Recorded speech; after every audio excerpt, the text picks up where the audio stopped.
It's almost November, y'all. It's crazy.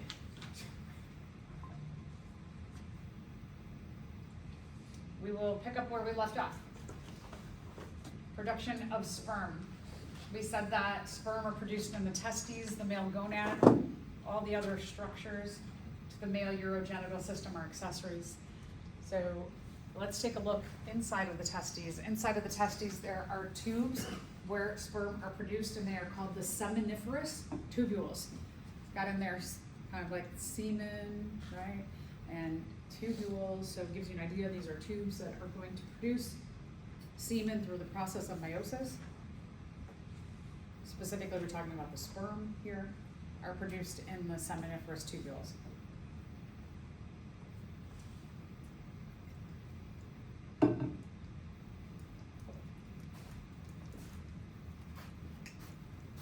We have just one of our regular phenomenon within our body is that we have a lot of surface area for the production of sperm. So inside of the testes, when you look inside, you can see those squiggles, and those are tubes, just like the small intestines. How the small intestines, you've got a whole bunch of tubes in there, kind of balled up here and folded. So it gives you a lot of surface area. I'm not going to ask you any questions about Sertoli cells or the spermatogonia cells. Just know that sperm are made in the testes inside of the seminiferous tubules. The process of meiosis and making of the sperm is much different than what it was with oogenesis, or the production of the oocytes, and then if fertilization occurs, the egg. Start out with a parencellous spermatogonium. The DNA replicates to get what we call the primary spermatocyte. That first division, meiosis 1, results in 2 cells that each have a 23 times 2 number of chromosomes. And then after meiosis 2, you get 4 23 chromosome cells. These are called spermatids. These are made in the seminiferous tubules of the testes. And then the spermatids are going to travel right next door from the testes to the epididymis, the structure that on one side hugs the testes. And within the epididymis, the spermatids are going to get their acrosomes, their midpiece packed with mitochondria. In the ejaculate, there's going to be a lot of sugar that is going to be processed by the mitochondria through the process of cellular respiration. Glucose funnels right into cellular respiration, so that one of the components, or glucose sugars in the ejaculate, can fuel and be processed by those mitochondria to help the tail or the flagella to allow the sperm to swim. Where did the sperm go? So sperm go from the testes into the epididymis, spermatids made in the seminiferous tubules of the testes, into the epididymis where they become sperm, and then they travel from the epididymis out the bottom of the epididymis into a long tube that is called the vas deferens.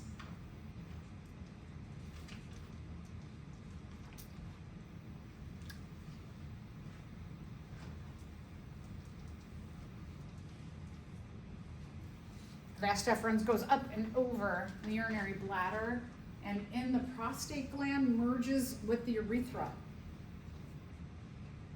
Very different evolutionary design from the biological female, and that the biological female, the reproductive system and the urinary system are different. There's 2 different tubes leading out of them, but in the males, they merge together into the urethra. So let's just go through this one more time. I will tell you this exam is very illustration heavy, very picture heavy. So make sure as you're studying, and I've gone through this quite a number of times, the male and female urogenital system, the heart, things that I've really spent a lot of time on in general. Make sure all of your illustrations you are looking at. So male reproductive system, male urogenital model. The testes and the epididymis are in a skin sac called the scrotum. The bottom of the epididymis leads to the vas deferens. The vas deferens is a tube that goes up and over the urinary bladder. The vas deferens is going to pass 3 different glands that are going to add to the sperm to create an ejaculate. You have the seminal vesicle, the prostate gland, the urethra, and the vas deferens merge together. And then the urethra passes the bulbal urethral gland, also called the Cowper's gland. The urethra goes out the urethral opening of the penis.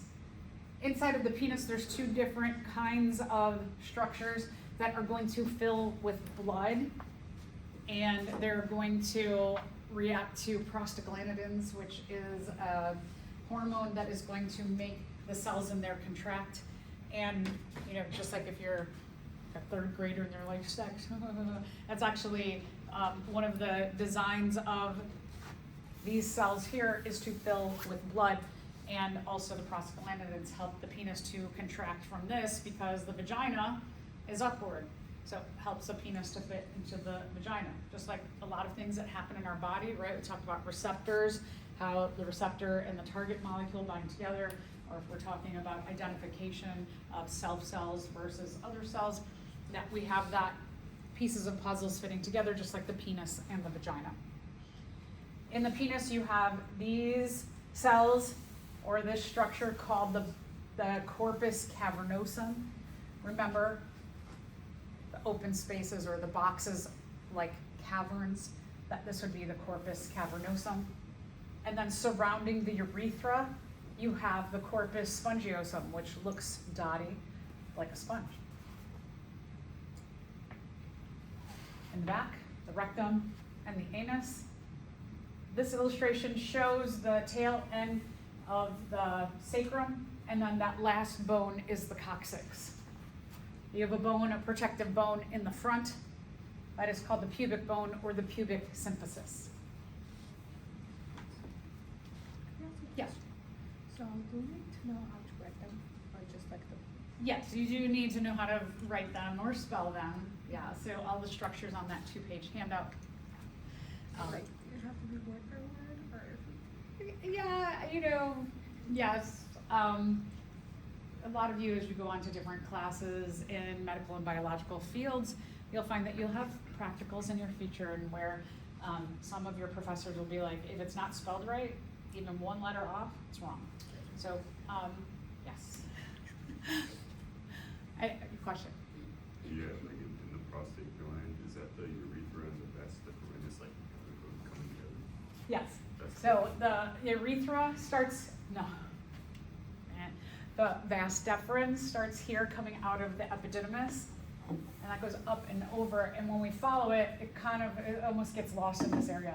But here's the vas deferens, and then this is the extension of the vas deferens into the prostate gland.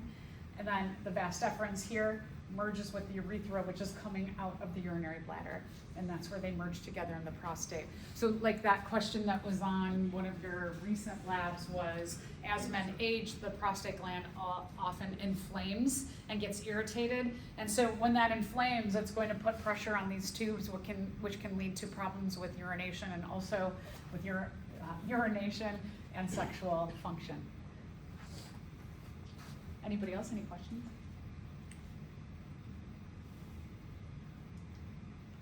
So what's in the semen? We looked at seminal vesicle, the prostate gland, and the bulbal urethral gland. Those all add contributions to the sperm coming from the vas deferens to add different fluids and chemicals and hormones so that the sperm can get to the oocyte.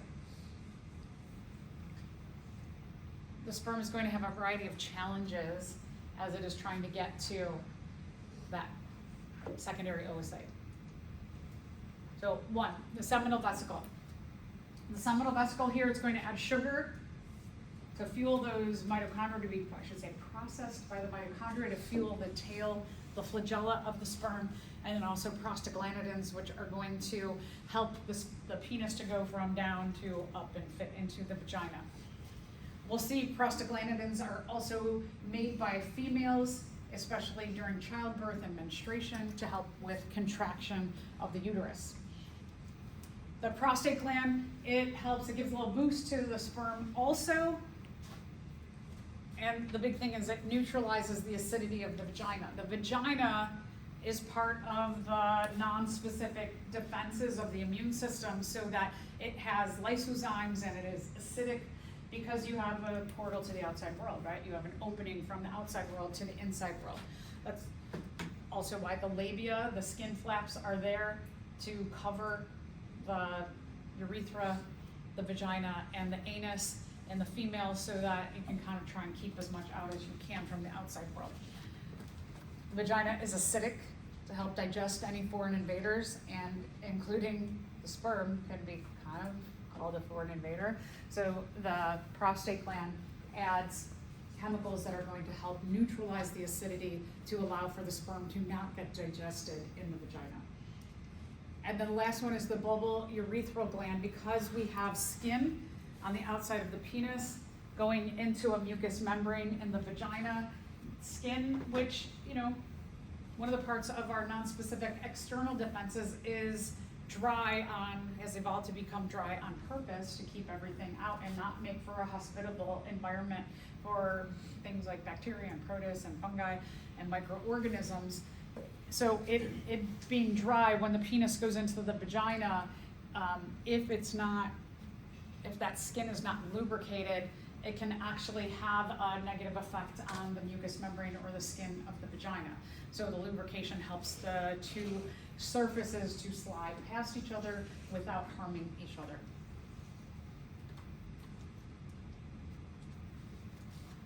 If someone has a vasectomy, for example, the only thing that is missing from this are the sperm. So there's a lot of misconceptions in the world that if someone has a vasectomy, that it has a negative effect on sexual health and function, but it doesn't. The only thing that's missing from this ejaculate is the sperm itself. All of these other things are going to be produced in an ejaculate. So let's talk about how sperm are made and what kind of feedback system this is. Hormones control spermatogenesis, or the making of the sperm, and they do so in a negative feedback way. Remember, when we're referring to negative feedback, that you have a chain of events. This one stimulates this one to do this, and then that stimulates the next one to do that, and the next one. And then the last one, when we're talking negative feedback, travels through the bloodstream to the first one in the chain, and it says stop producing what you produce because we're good. We hit homeostasis and we've got a set point. GnRH from the hypothalamus is going to be released into the interstitial or extracellular area right next to the pituitary gland, which is going to release LH and FSH. We see this in the female during the ovulation menstrual cycle. We see this in the start of puberty in both males and females. The LH stimulates the testes, the seminiferous tubules, to produce to produce testosterone. Testosterone and the FSH are going to stimulate the sperm to be produced.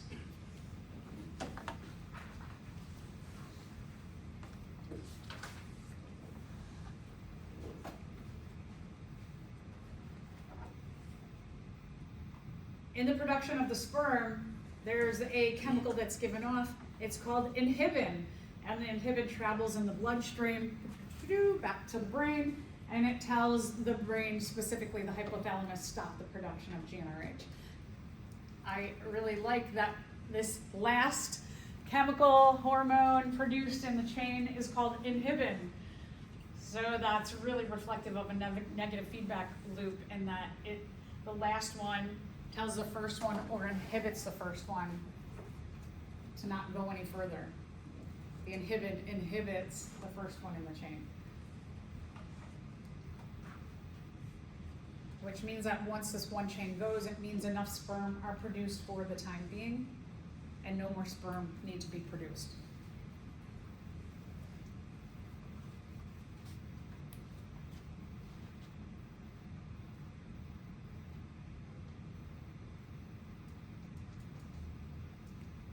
So what's the point of all this? Prevent sperm from constantly being produced. The feedback systems get you to something that's happening in your body to be accomplished, and then it says, let's stop doing this so we don't keep making all of these chemicals in this chain, because all those chemicals in the chain, they're taking energy and nutrients away from just general survival.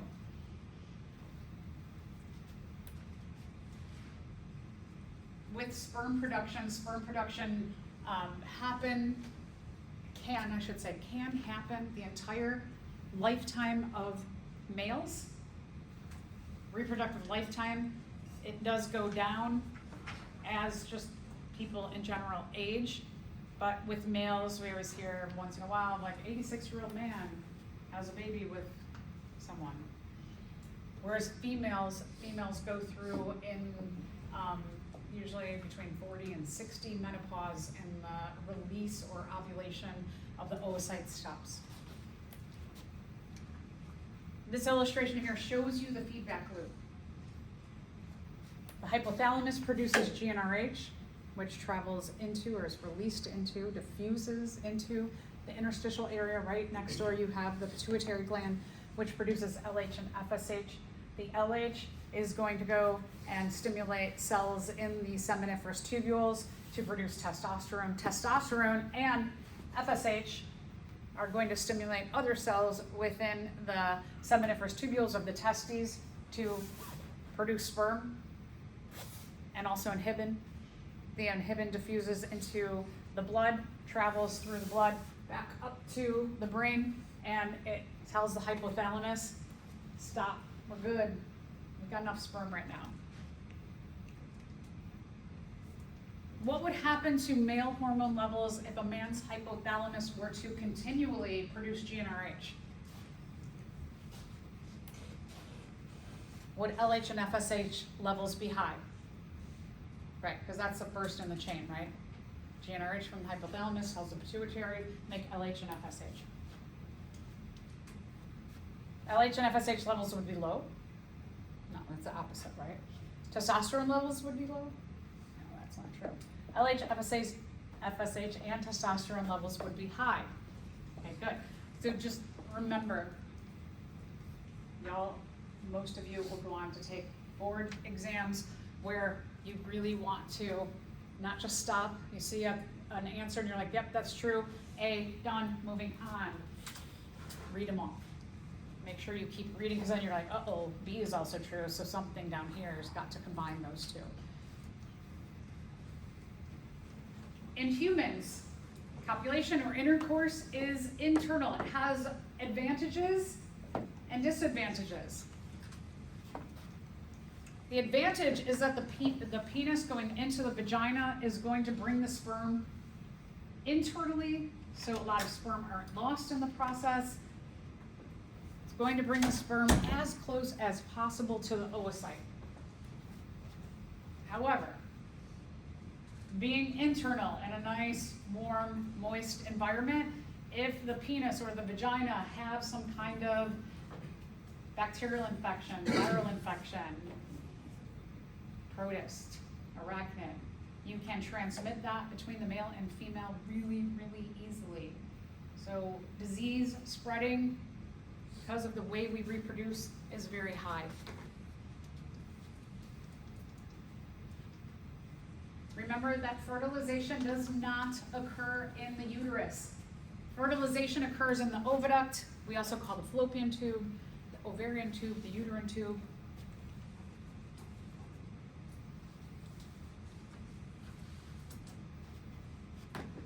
The sperm only carries four main parts to it.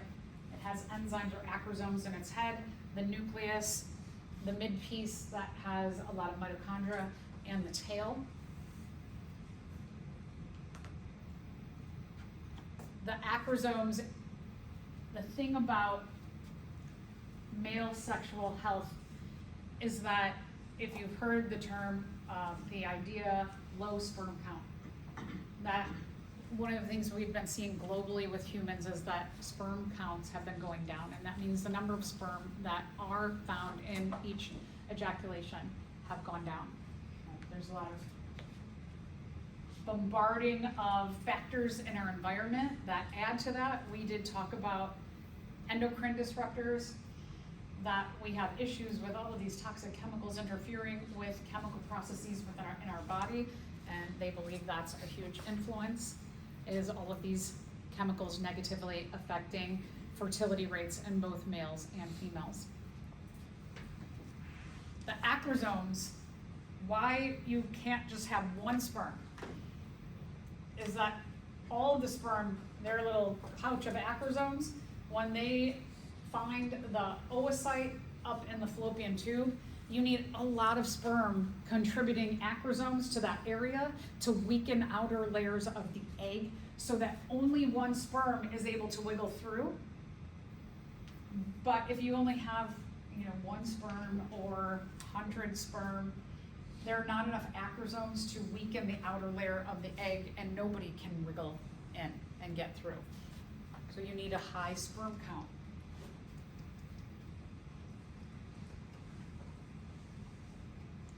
Remember that right about ovulation, halfway through the cycle, that the follicle cells around the nucleus of the oocyte, they mature. And around day 14, those follicle cells mature from being able to produce just estrogen, and then around day 14, they mature into what we call the corpus luteum. And the corpus luteum allows the production of both estrogen and progesterone. The outer layers continue to mature, and you get another layer called the corona radiata, and you get another layer beyond that called the zona pellucida.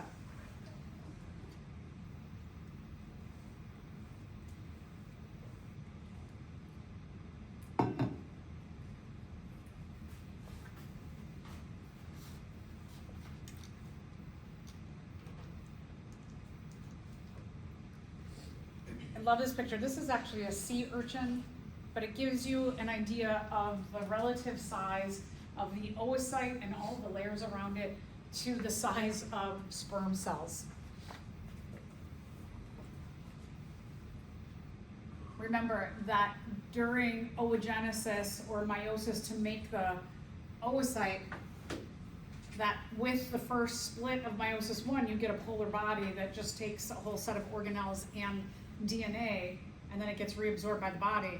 And what we call the oocyte is the oocyte's going to take all the cytoplasm and all the good stuff into it, and also have a reduction in the chromosomes. And then when you have meiosis 2 happen, that you again, polar body is shut off with a set of organelles and a set of DNA, and then you get a really big oocyte. The oocyte has the responsibility of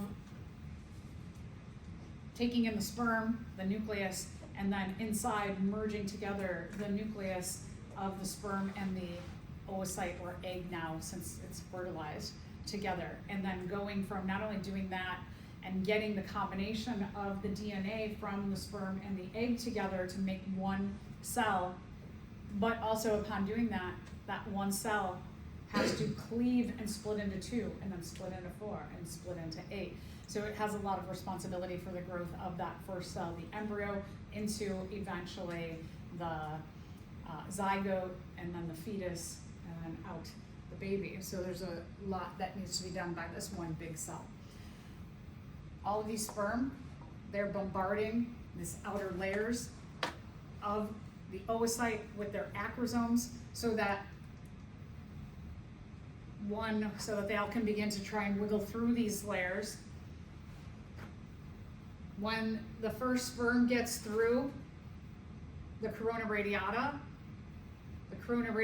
getting into the zona pellucida, the corona radiata begins to thicken, and essentially any sperm that are in there are going to be isolated and frozen into this solid layer.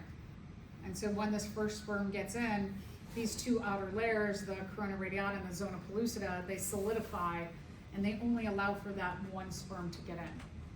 That's pretty amazing, to ensure that we don't have in the production of an embryo too much DNA. Imagine if all these sperm are getting in there and that you've got a chromosome number of like 4,000, is there any way that an embryo can grow with 4,000 chromosomes as a human? No. Humans need 46 chromosomes only. No more, no less.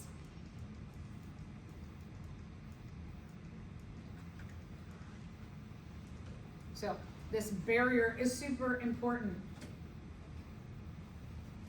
to make sure that the developing embryo, fetus, baby has the right number of chromosomes and the right amount of DNA.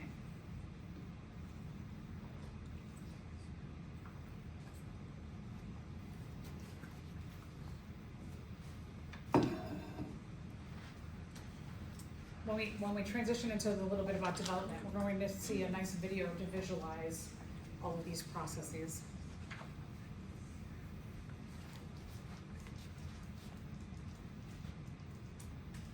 Okay, so I'm going to, you have these notes already filled in. You've been looking at the data for the sexually transmitted diseases and infections, so I'm going to go relatively quickly through this. So if you want, you can flip page by page if you need to take any notes about this, but there's nothing for you to fill in for the diseases as well as the contraception. So just give a good focus and listen here.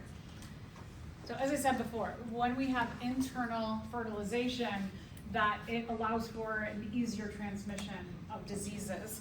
And our main sexually transmitted diseases fall into 4 categories: bacterial, viral, protist, and lice. I will try and remember as we go through the different categories. Before I show you pictures of the outcomes of the diseases, I will really try to warn you first so that if you're like, oh, it's 8:35 in the morning and do not want to see these gross diseases, you can avert your eyes. Again, I will try. So let's talk a little bit about the 3 bacterial diseases. 3 bacterial diseases we'll focus on: gonorrhea, chlamydia, and syphilis. So first I want to focus on gonorrhea and chlamydia because a lot of the mechanisms work very, very similarly between the 2 of them.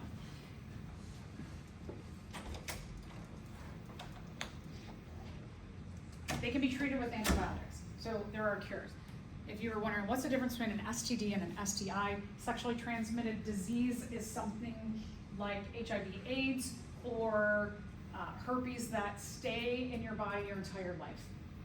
Just like if you have heart disease, right? Something that's in your body you live with. Sexually, like these, the bacterial infections are sexually transmitted infections, that's the STI, because they are an infection just like if you get COVID or the flu, you have it, your immune system fights it, you might take something to help you and then it's cured.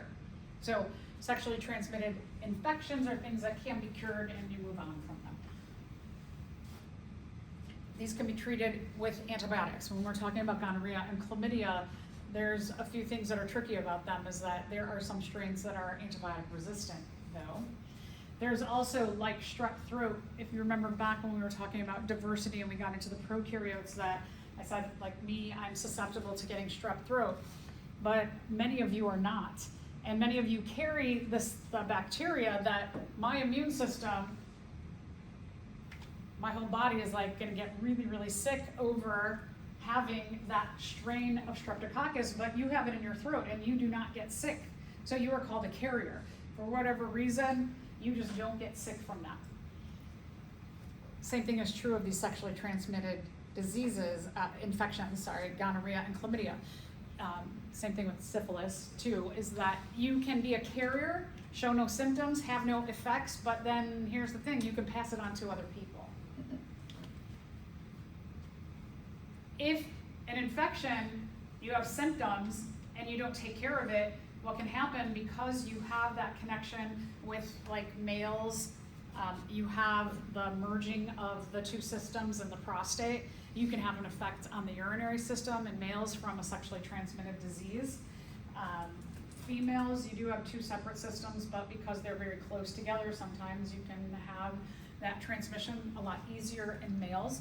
And if the bacteria get up into like the vas deferens or the fallopian tube, they can scar up that tissue and they can make the person infertile.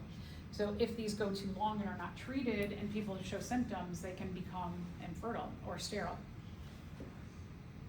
but can be treated with antibiotics. Oh, sorry, see, trigger finger. I'm gonna show you a gross picture. So if you don't wanna see it, don't look. So these are some of the outcomes of letting those diseases go too long, because they are bacteria, and bacteria like a nice, warm, moist place. Any mucous membrane can be infected. Okay, I'm going to show you ugly pictures. And let's just talk, one of the differences about syphilis is syphilis, the bacteria that cause syphilis produce a toxin that can diffuse into your bloodstream. And diffusing into the bloodstream not only has an effect and can cause sterility in the reproductive organs, but it can also, that toxin can shut down whole organ systems. So if someone does not take care of this particular sexually transmitted infection, they can die.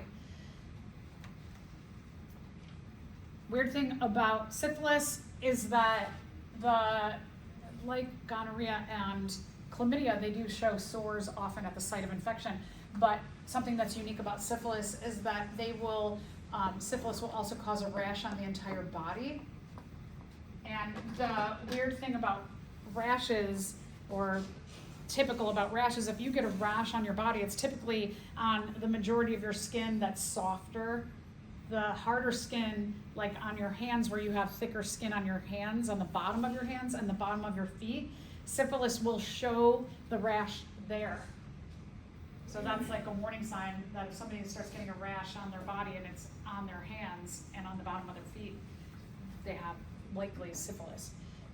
Okay, so I'm gonna show you pictures.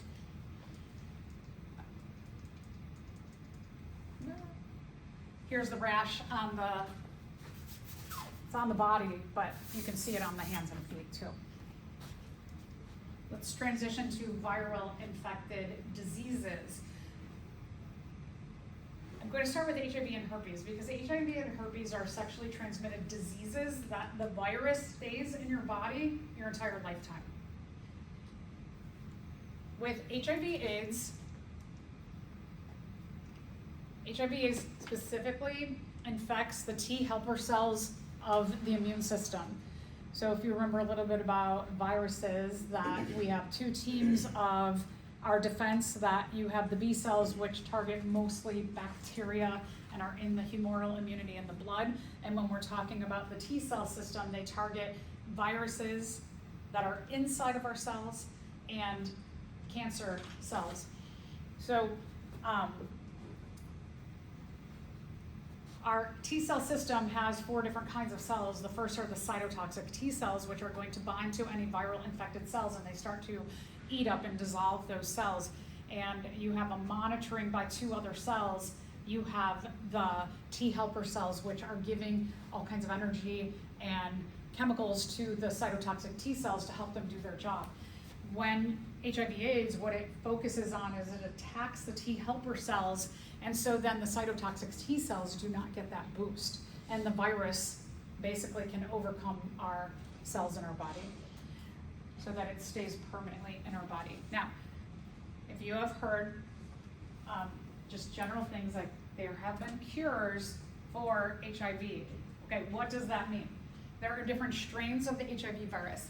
The most common strains out there, we have not seen evidence for a cure for, but 1 or 2 of the smaller, least common strains, people have found that doing their research that they have been able to create chemicals, a cure that eliminates that virus from the body.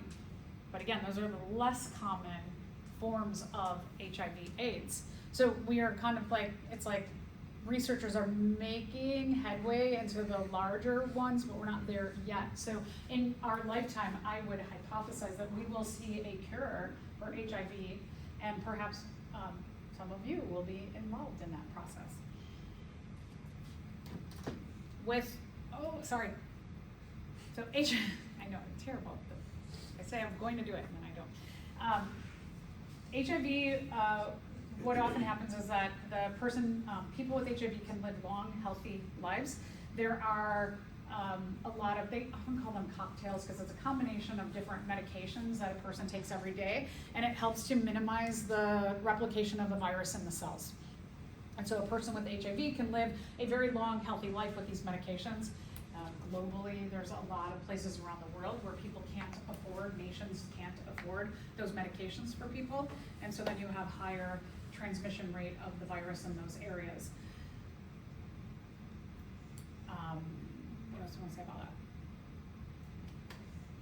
Oh, so if someone transitions from the HIV phase of this disease into the AIDS phase of this disease, it means that the viral components have overcome the body to a point where you are susceptible to a lot of other illnesses and sicknesses, that most people could have that infection, and because you have the HIV virus and it is just replicating, that you are probably going to die of this secondary factor because your immune system is overtaxed. One of the signs, early signs of that transition from HIV to AIDS, I'm going to show you pictures now, is sores called Kaposi sarcomas. And these are really advanced, but when you start having these open wound sores, people often, it might be an indication that there's a lot of things going on. Also, another one that is common in that transition is that somebody gets pneumonia. And then getting pneumonia, where most people can survive pneumonia, where someone with HIV, there might be a relationship where they can't. Herpes is similar to HIV/AIDS, that once you have the virus in your body, the virus does not leave. There are medications, there are antiviral medications like HIV that can keep the virus at very low levels within the body. Herpes is transmitted via mucous membranes. So this is, I think, really fascinating that about maybe like 17 years ago, somebody came up with this idea that they were going to make a game called beer pong. And you line up cups in a triangle and you put them on either end of a table and you use ping pong balls and you shoot the ping pong balls, and in the cups there's often beer. And so then if you get the ping pong ball into the cup, the other team, they have to drink that cup of beer. So a lot of people were sharing these cups on college campuses especially. And the rates of herpes went way up. And a lot of epidemiologists, people who study diseases, started to go, there has got to be somebody figured out there's a correlation between the skyrocketing herpes and the popularity of beer pong on college campuses. And they learned a number of things. It was thought before that herpes, which is also cold sores, they are in the same kind of family of virus. They thought that they were totally different, and you could not get cold sores from the mouth on the urogenital system, and you could not get the urogenital herpes on your other mucous membranes of your body, but they found that they were swapping because of beer pong. They were like, uh-oh, any mucous membrane, you could get the cold sores, and you could get the herpes. So that was one discovery during all of that. Again, once you have this, antivirals can keep that down and low, and it can reduce transmission. The other thing too, they found that it was believed that, like, for example, if you have a cold sore, when you have an outbreak, often the cold sores come about in times of stress, and that's true for the sexually transmitted herpes too, is that during times of stress, you'll get these sores, which makes easier transmission of the disease. It was believed that only during the sore outbreak could you transmit the disease. But again, because of beer pong, they were like, there were a lot of people who did not have sores, cold sores, or sores, and the virus was still being transmitted in the saliva.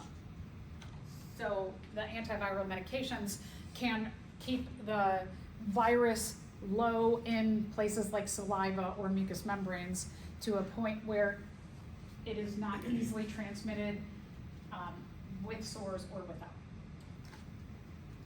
Oh, sorry. I'm gonna show you pictures. I always show the extreme pictures. Genital warts is also a virus. Genital warts is also called HPV or the human papillomavirus. We do have a vaccine. Let me tell you a little bit about the vaccine that you may not know also. Sorry. Ooh. Someone else should man that. Genital warts was what they used to call it. Now they refer to it as human papillomavirus because I think just the idea of warts on your genitals, people are like, ooh, right? So often a first sign that someone has HPV is that they see a wart on their urogenital system. Now, warts in general, like let's say that you just always get a wart on one place on your finger, that your cells in that area, they are infected with a wart virus. There are about 100 strains of different kinds of wart-producing viruses. 60 of those 100, about 60%, they are not sexually transmitted. One other thing is that HPV is not transmitted via mucous membranes, it's transmitted skin to skin. So all you have to do is touch skin for a while, and it's transmitted. Doesn't need a mucous membrane. And skin is thick, like syphilis, right? Getting that, the ability to get the rash on the thickest parts of your skin. Skin usually is thick enough to, as part of our non-specific external barrier, to keep everything out, but these are trickier. They have evolved to be able to impact the skin. So 60% of the viruses in terms of wart viruses are just warts you might get on your finger, for example. 40% of them are sexually transmitted. Of those 40%, 10% cause different kinds of cancers. At first they thought it was only cervical cancer in females, but they know there are also penis cancers and other male-related cancers as well. So that's why the HPV vaccine has become part of the vaccine regimen as kids grow, that around puberty, it is recommended that the HPV virus vaccine, it's a 2-year system that you get it 1 year and then you get the vaccine again the next year. However, the vaccine, so if there's 40 sexually transmitted HPV viruses, the 4 most common, the vaccine is 4. That's 4 out of 40. So the vaccine does not cover every one of the sexually transmitted viruses and does not cover every one of the cancer-related causing viruses. So just another thing that we don't know. It's good to know. All right, now I'm gonna go back and show you the ugly pictures. Oh, no, let me tell you one more thing. So one of the things that's very different about HPV as opposed to HIV, AIDS, and herpes is that there is a cure in that all you have to do is cut out the cells that are infected. And if you cut the cells out, they might use liquid nitrogen to freeze the cells out. They can actually remove the cells and then you are cured of that disease. Oftentimes with cervical cancer, they'll go in and remove parts of the cervix. And then that cancer infected portion of the disease is cured. But you also have to catch it early. A lot of times with these cancer cells, they can spread for a while before it is noticed. Like for example, females only get a pap smear once a year. And so and sometimes the cells are not, in a pap smear, they're not cells that have the virus in them. So it's not always detected. It could go on for 20 years before in a pap smear, one of those HPV cells is actually captured and then dings as a positive on the HPV testing. So sometimes those cancers can go on for a while without being noticed. Oh, sorry, I'm gonna show you pictures. So these are the warts and what they can do. Let's transition to, so let's have a question. This question is my reminder. In for the exam, the questions about the STIs, STDs, and contraception, You do not need to know percentages, like this one is 60%, 90%, all those percentages. Don't worry about those picky details. These are questions that I might ask. Is like, what STD can shut down whole organ systems? So what's the answer here? Yeah, B, syphilis.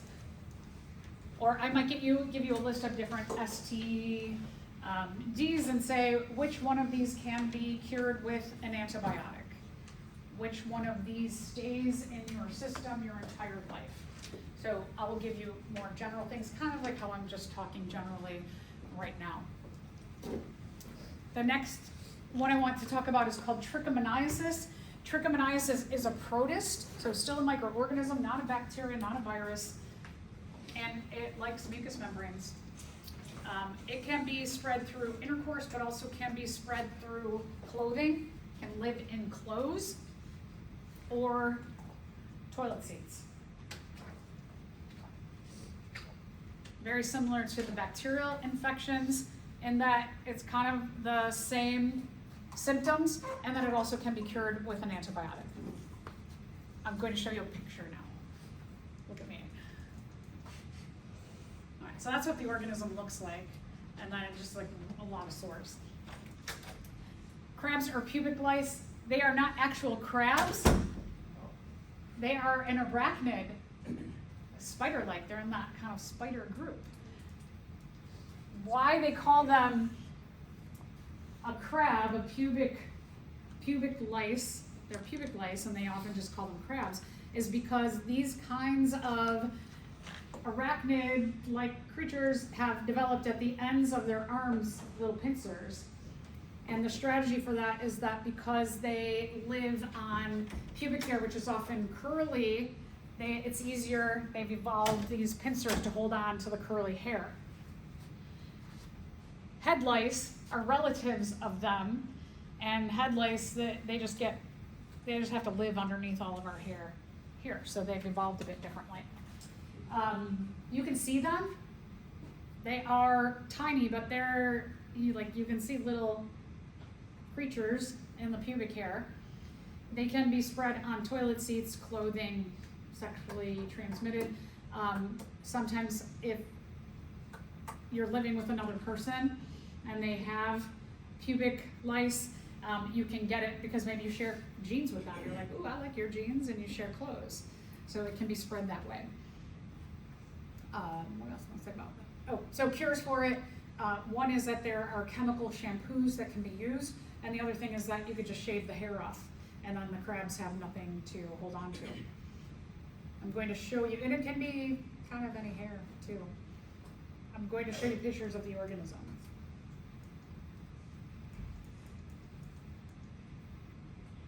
So this is what they look like as a drawing, and then the little pincers. You can see it in the drawing well. Why at first, before they could run the DNA and figure out what exactly they were, they thought, oh, this is a crab.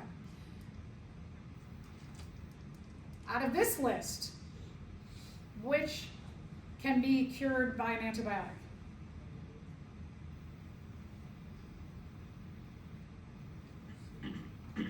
Which one? So in this list, chlamydia is the one that can be cured with an antibiotic. Okay, now let's talk about contraception. There's 3 main groups of contraception. They have different mechanisms through which they work. And we're going to talk about each of these. Let's reflect on this question here. What do estrogen and progesterone do together? Do estrogen so when estrogen and progesterone are produced, do they inhibit GnRH production? Yeah, they do. Do they inhibit then FSH and LH? They do. Do they prevent more follicle cells from developing? They do. Do they prevent ovulation from occurring? They do. So all of the above.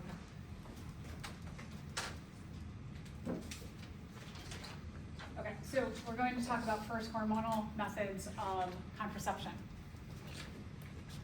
What the hormonal methods do is they have some kind of progesterone. It could be natural, it could be synthetic, most likely synthetic, might have some estrogen in there too. And so what is happening with these hormonal methods is it keeps estrogen and progesterone high. Let's look at the list. We just said when estrogen and progesterone levels are high, it prevents all of this from happening. Prevents ovulation. So one of two things is happening here in terms of what those hormonal methods are doing. One is they are either the mechanism is that there is one oocyte that is already developing, so don't release any more. So you're in that stage of the cycle which stops everything from happening. Or when estrogen levels and progesterone levels are high for a long time, that's in pregnancy, and these the hormonal methods trick your brain into thinking there's a pregnancy here, so we don't do the ovulation part of the cycle. So these are going to prevent ovulation from occurring. No egg happens, so even if you have unprotected sex, then there's nothing to fertilize. There's no oocyte there. The hormonal methods have a very good, high percentage chance of preventing pregnancy. So all of these are usually in the 97 to 99.9% range of pregnancy prevention. But let's note this, there's no protection against STDs. So even if you're someone and you're using this as your birth control, remember that our last lecture, you have no protection against all those STDs. So you really need to think about how am I going to protect myself from that portion of the act of sex. Yeah. Why do they change colors? So these could correlate with, like, for example, there's blank pills that have nothing in them. They're just to get you in the habit of knowing that when you have a pack like this, that you have 4 7-day rows. So it's 4 weeks, like a 4-week cycle, that one of the rows are going to be, like one of the rows, for example, there's nothing in there. It's just like a sugar pill, essentially. We call that a placebo. So it just gets you in that habit of, like, I gotta do this every day. Some of these might have estrogen in them, so they might mimic the feedback loop of what's happening, and they contain that, like this one might have like a low amount of estrogen, a higher amount of estrogen and progesterone, and no hormone at all. So good question. Why does this one look different than that? This one might just have synthetic progesterone for 3 weeks and then nothing. And so that when you get to here and you're taking these with nothing, the progesterone levels fall during the placebo period, the sugar pill, and then it allows menstruation to happen. That you start taking this and the levels of this are not present, and so then menstruation will happen. And then the progesterone again stops the whole cycle from happening and ovulation from happening when you get back to taking the pink ones again. There are a lot of different kinds, like for example, this one likely has progesterone only in it. This one likely has lower levels of estrogen, higher levels of estrogen and progesterone. So if you are someone who has experimented with the hormonal methods for maybe a variety of reasons, one for pregnancy prevention, the other is that a lot of times doctors will recommend to take these if you have like an irregular cycle, that if your hormones are not following the feedback loops in the right way, they might say, hey, let's regulate this by having you take this. Some people find that the hormonal methods will help with alleviating cramping, alleviating different issues that females will have secondary issues to menstruation itself that are going to be very difficult. So these can help regulate. If you have tried, and we'll go through all the different hormonal methods, you've tried different ones, let's say that you like the idea as a female having some control over your own sexual health, and you like that, okay, I can take this and I can have some control regardless of what my partner is doing, is that I can have some control over preventing pregnancy.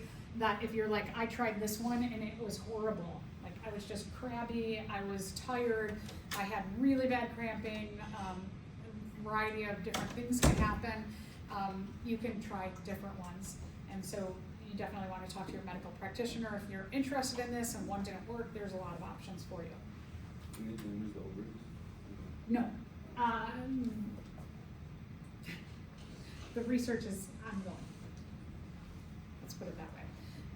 Initial research has said that no, and then there are small studies that say that the reliance on this can interfere, that once you come off of it, it can interfere with the regulation of your cycle. But a lot of people, like for example, this one especially, that has both estrogen and progesterone in it, a person who's taking this likely already has issues with the regulation of their cycle. So the research there is hard to make a distinct conclusion. Good question.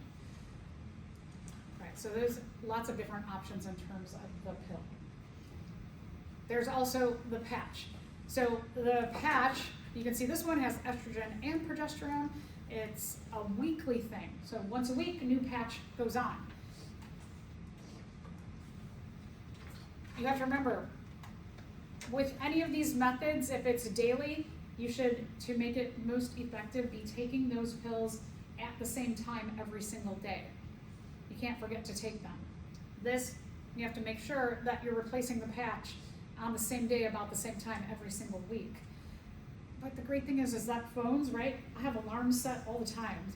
That if I know that on tomorrow at noon I have a meeting and I found out about it on Monday, I can get in my phone and I can set an alarm, right? A half hour before, repeat that alarm so it reminds me, don't forget about this meeting. So you can use your phone in that way, and there's also apps that can do the reminders as well. So this one is weekly. This one is really good, but this one at a certain weight, it is less effective. There's also the shot. The shot is every 3 months. So this you have to go into your medical practitioner, they just give you the shot.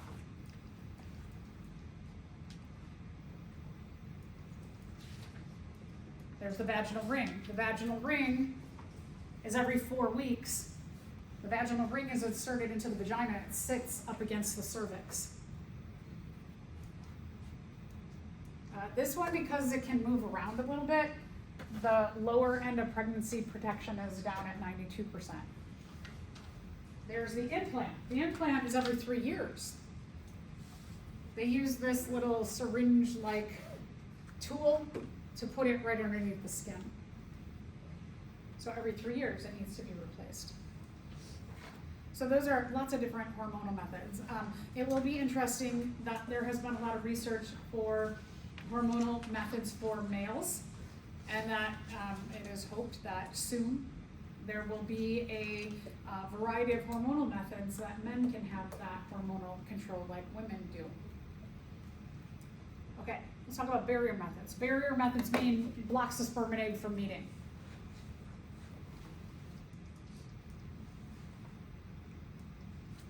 Condom. There is a male condom and a female condom. This is the best protection against STDs.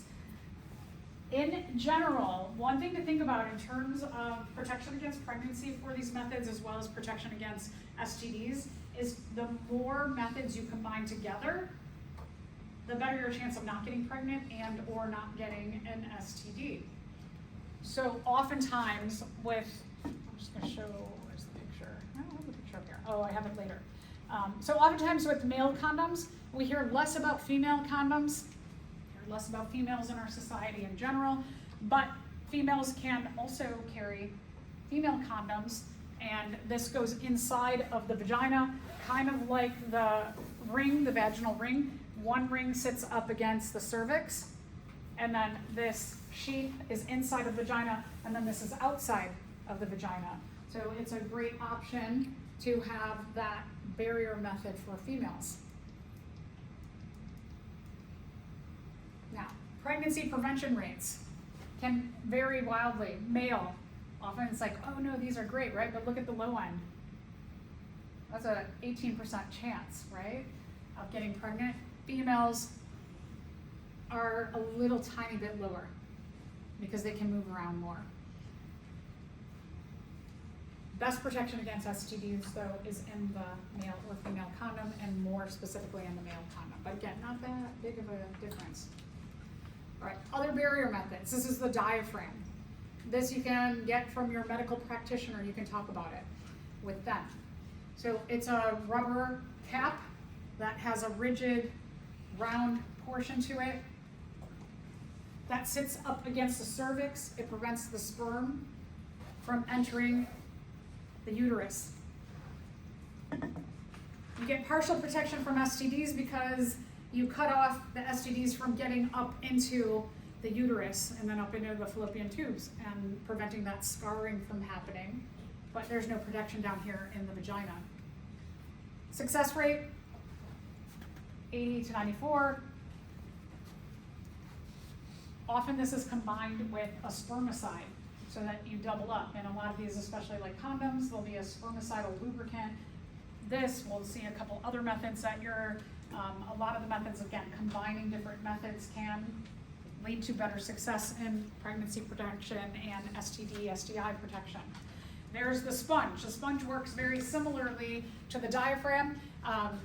Both of them can stay in the vagina for 24 hours. So if there's sperm lingering in the vagina, you want to leave that in there until they're all dead. How do you get the diaphragm out? The diaphragm, you have to use your finger and go into the vagina and pull it out. Similar to the menstrual cup, similar to the vaginal ring. So you have to just pull it down. Yeah, good question. Sponge, similar to. Sponge has this little thing for the finger to latch onto to help pull it down. It's has already incorporated into it. It's a barrier against the bottom of the cervix, bottom of the uterus, and then it also has spermicide in it. Here's your pregnancy rate protection. Partial protection against STDs because it blocks the cervix so that anything can't get up into the uterus and fallopian tubes.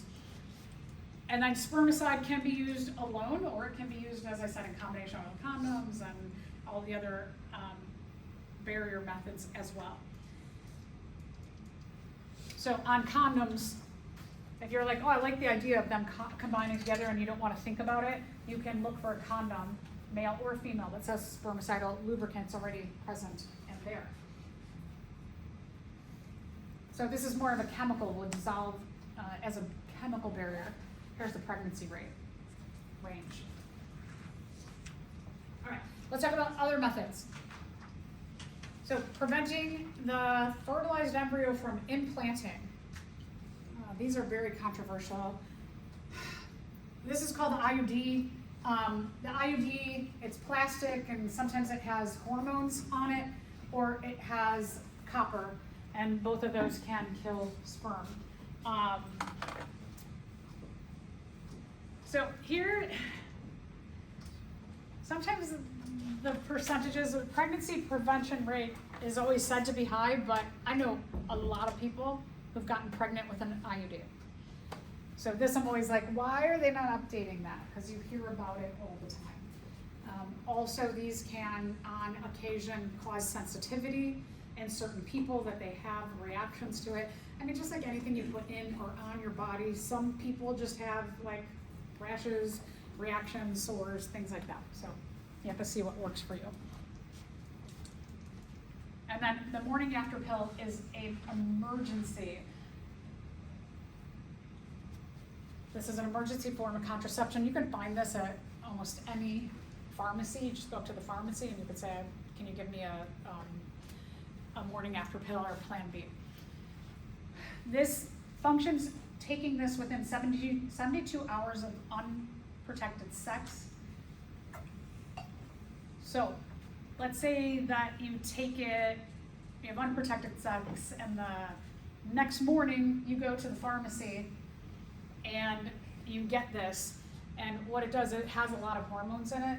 So the reaction of the body is to push out the endometrium. And so the idea is that if you have a fertilized oocyte in the endometrium, growing embryo, I should say, that it'll push it out and it'll make the pregnancy basically go out in the endometrium. But what if you take it in the morning and then in the next 2 days you have a lot of cramping and it pushes it out, and then you have ovulation and you still have some sperm up in the fallopian tube? That if you take this too early, depending on the cycle that a female is in, pregnancy can happen after you take the pill. So this one is, it's emergency. You don't want to rely on this because it's not foolproof.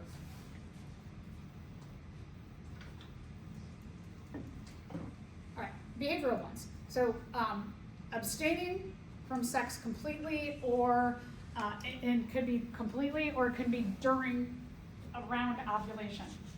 So abstinence, complete, abstaining from sex, no STDs, no pregnancy. There's what's called the rhythm method. The rhythm method, you have to be really good at data collection. There's apps for this that you track the cycle so that you know when ovulation is going to occur.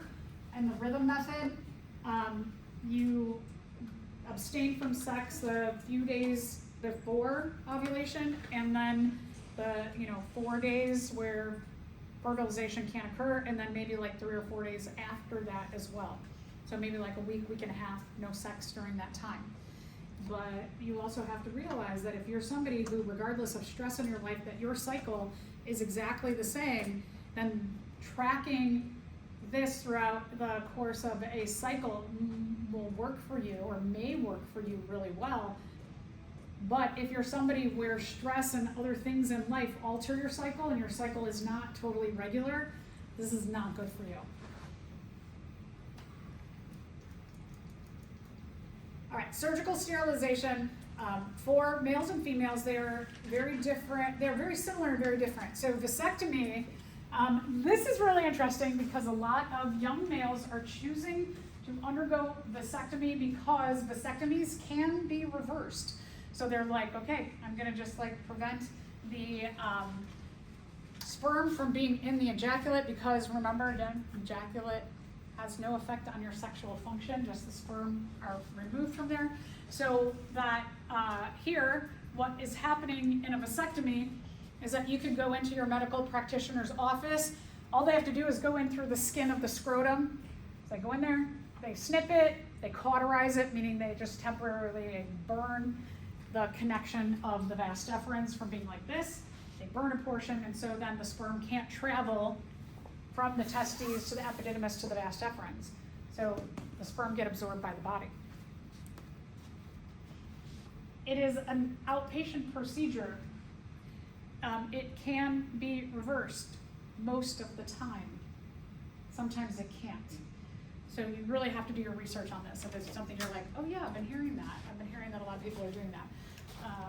Sometimes the body is very amazing sometimes. So when I was in graduate school, somebody dropped a scuba tank on my foot and broke a bunch of the metatarsals in my foot. And so the metatarsals, which are like this, all of a sudden I was missing bones. They were crushed. And so I had these metal things sticking out to hold my bones in place. And over the next 6 months, the bones regenerated to go back together. Sometimes in vasectomies, the vas deferens regenerates the tube, and you think that you are totally fertile or totally infertile, no sperm in the ejaculate, and then you get somebody pregnant. Tubal ligation is very different. When we're talking about females, mechanism is very similar. So let's look at the mechanism. Again, cutting off, cauterizing the fallopian tube so that the oocyte can't travel and get fertilized. Sperm can't get to them. This is a surgery. So this is generally, it is not reversible. It is much harder. There are much harder on the body. There's also being a surgery as opposed to a procedure. Anytime you open up the body, there's a chance of bleeding, excessive bleeding, and death and infection. So this one oftentimes is combined during childbirth, that somebody has a baby, and since everything is like open there or things are going on there, they're like, okay, let's perform this also.